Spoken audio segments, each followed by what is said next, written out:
Hello friends, welcome to love for plant. आज हम बात करेंगे इस ब्यूटीफुल जेड प्लांट के बारे में।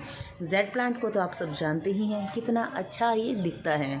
जेड वैसे है तो एक सकुलेंट ही, लेकिन जो सर्दियों का टाइम रहता है वो उसका डोरमेंट है, और अब जो टाइम आने वाला है वो इसके लिए बहुत ही अच्छा टाइम आने वाला है। तो इस टाइम पर हम इसको कैसे पेम्पर करें, क्या हम इसके लिए कर सकते हैं कि हमारा जो जेड प्लांट है वो काफ़ी अच्छा बना रहे, और जेड प्लांट से हम क्या क्या कर सकते हैं, कैसे बोनसाई बना सकते हैं, कैसे टोपियारी बना सकते हैं, क्या क्या हम इसके साथ क्रिएटिव कर सकते हैं। तो इस वीडियो में मैं आज आपको वही सब दिखाने वाली हूँ, तो लास्ट तक ज़रूर बने रहें और मेरे साथ ज़रूर देखें कि हम जेड प्लांट की रिगार्डिंग क्या क्या कर सकते हैं। तो देखिए, जेड प्लांट के बारे में आपको कुछ भी पता हो उससे पहले आपको जेड प्लांट के बारे में कुछ बेसिक चीज़ें जो हैं वो पता होना काफ़ी ज़रूरी है। तो सबसे पहले जेड प्लांट आखिर ये है क्या, कैसा ये प्लांट है। देखिए, ये रहता है एक हमारा सैकुलेंट कैटेगरी में हम उन सब प्लांट्स को रखते हैं जिन भी प्लांट के जो पत्ते हैं, अगर उन्हें इस तरह से हम तोड़ते हैं और तोड़ने के बाद हल्का सा यूँ प्रेस करते हैं तो उसमें से पल्प निकलता है या फिर पानी निकलता है। जो एकदम से सूखे पत्ते नहीं रहते, यानी कि जो पतले पत्ते नहीं रहते, जिन भी पत्तों के अंदर पल्प रहता है वो सब हमारे सैकुलेंट कैटेगरी में आते हैं।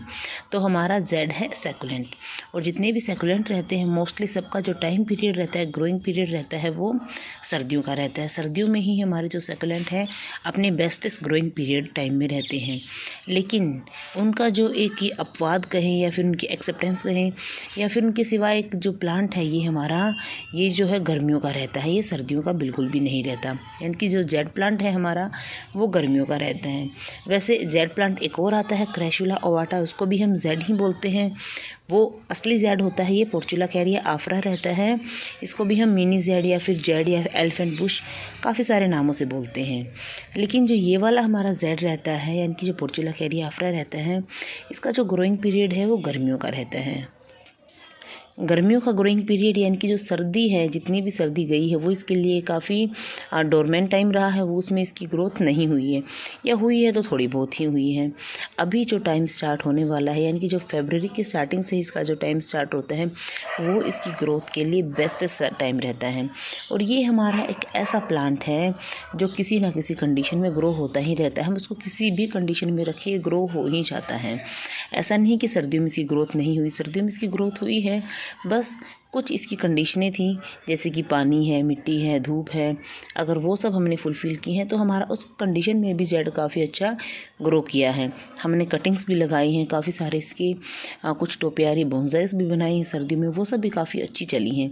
लेकिन अब जैसे कि गर्मियाँ स्टार्ट हो रही हैं तो हमें किन बातों का ध्यान रखना है, पहले आपको मैं वो बताऊंगी और उसको बताऊंगी उसके बाद कि हम जो जेड प्लांट है उससे हम क्या क्या बना सकते हैं, क्या क्या कर सकते हैं।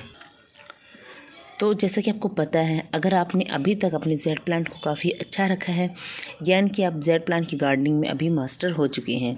जब सर्दियों में कुछ नहीं हुआ तो गर्मियों में कुछ भी नहीं होगा आपके जेड प्लांट को, वो भी काफ़ी अच्छा बना रहेगा और आपसे खुश भी रहेगा।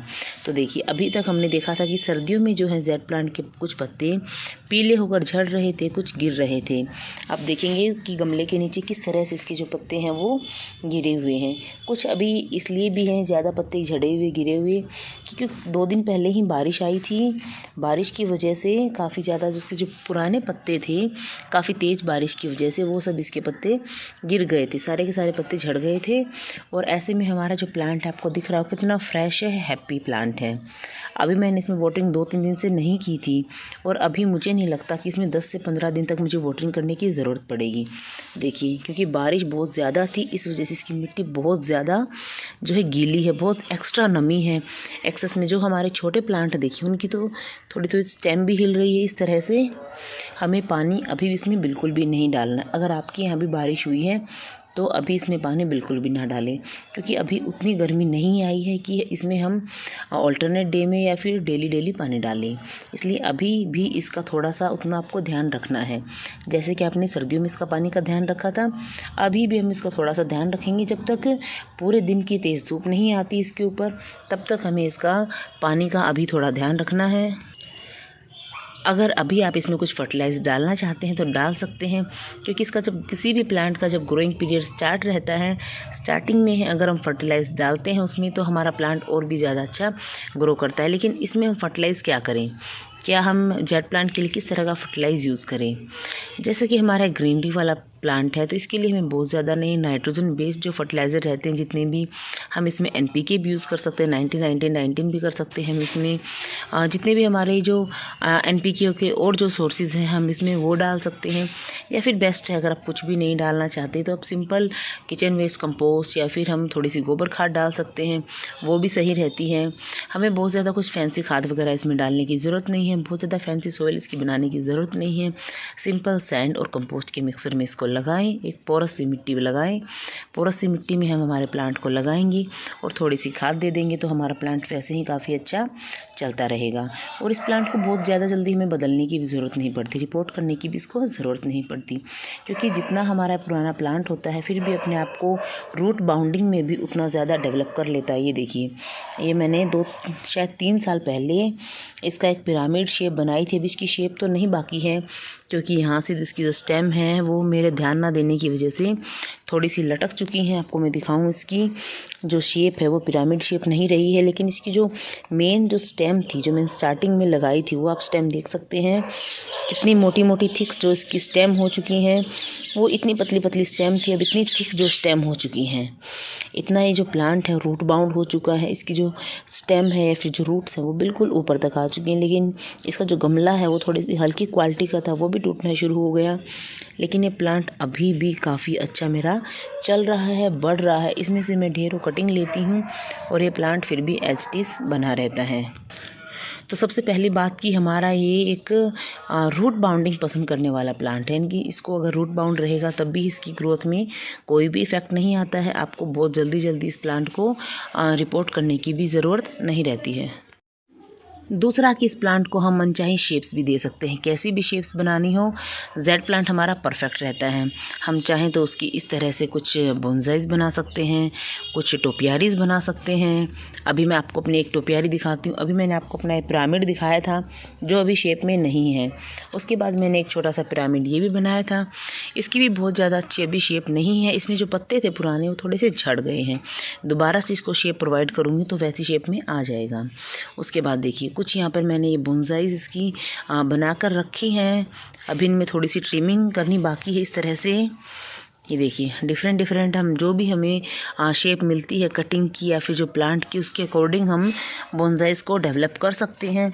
ये भी काफ़ी अच्छा ऑप्शन रहता है हमारे जेड के लिए। देखिए इस तरह से। इसके बाद आती है कि हम इसकी जो है टोपियारी होती हैं वो इस तरह से वो टोपियारीज भी बना सकते हैं। ये देखिए ये भी मैंने 2-2.5 साल पहले टोपियारी बनाई थी, अब आउट ऑफ शेप जा चुकी है और पूरी राउंड टोपियारी बनाई थी। अभी आपको दिखने में समझ भी नहीं आएगी।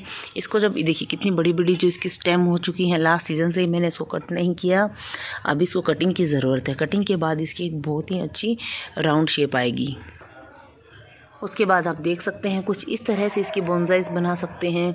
जो पुराने आपके प्लांट रहते हैं उनको इस तरह से लेकर के इस तरह की उनको शेप दे करके भी बोनसाई बना सकते हैं। लेकिन अगर आपके पास कोई पुराना प्लांट नहीं है या फिर पुरानी कटिंग नहीं है जिसकी आप बोनसाई बना सकें, तो देखिए आजकल इस तरह का भी काफ़ी ट्रेंडिंग में चला हुआ है। थिक स्टेम करने के लिए काफ़ी सारी जो 5-6 कटिंग्स को लेकर इकट्ठा उन्हें हम लगा देंगे और जब ये ग्रो होंगी तो इनकी ऊपर से एक अच्छी शेप बनकर आएगी, एक अच्छी जो हमें टोपियारी वाला लुक मिलेगा। इस तरह से भी आप इस प्लांट को लगा सकते हैं। फिर देखिए कुछ कटिंग्स को इस तरह से हम सीधा लगाकर भी उनकी एक जो स्ट्रेट टोपियारी होती है, टोपियारी वाली बोनसाई होती है, वो भी बना सकते हैं। या फिर ये देखिए ये मैंने जो जेड प्लांट की एक हार्ट शेप टोपियारी बनाई थी, अभी इसको फाइनल शेप नहीं मिली है, अभी इसका लुक आना बाकी है। पूरी फाइनल शेप आने के बाद ये काफ़ी अच्छी लगने वाली है। इस तरह से आप जो हार्ट शेप टोपियारीज भी बना सकते हैं। ओवरऑल बात करूं तो जेड प्लांट एक काफ़ी मिराकलस प्लांट है या फिर कहेंगे कमाल का प्लांट है, जिसको जितना मर्ज़ी आप ट्रिम करें, जितना मर्ज़ी आप उसको कैसे भी ग्रो करें वो ग्रो होता रहेगा। आप उसको डिफरेंट शेप्स प्रोवाइड करते रहेंगे।